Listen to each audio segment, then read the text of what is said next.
Stonehenge has stood a silent watch over England's Salisbury Plain since the 26th century BC.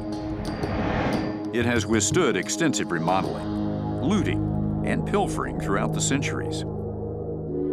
And while it certainly shows its age, in many ways this monument is timeless, it's mysterious, and it's a bit of an obsession for Michael Parker Pearson.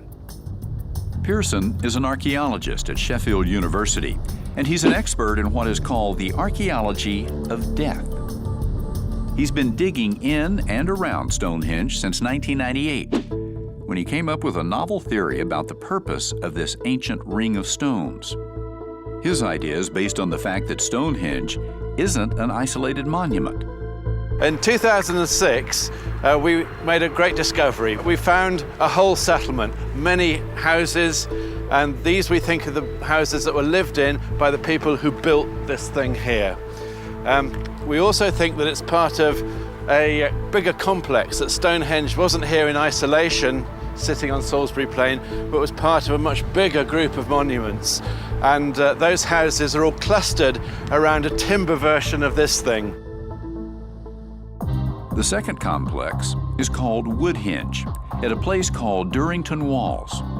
It's upstream that we've found a number of large timber buildings, and some of these are houses. We've actually got some idea of where people lived when they came to celebrate and to actually build the timber and stone monuments.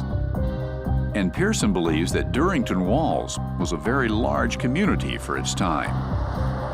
It's hardly recognizable now, but may have contained hundreds, perhaps thousands of homes. He also believes that the Durrington Wall site was where people lived. The temporary wood structures housed the living, according to Pearson, and the permanent stone structures were for the dead. It's our biggest cemetery from the 3rd millennium. We estimate that there are about 240 cremation burials that were placed there.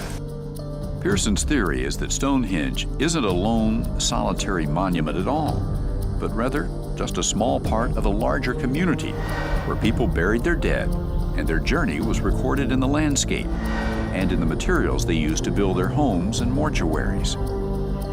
It's an elegant and compelling idea, and one that suggests we're not all that different from our ancestors. It's just a matter of scale.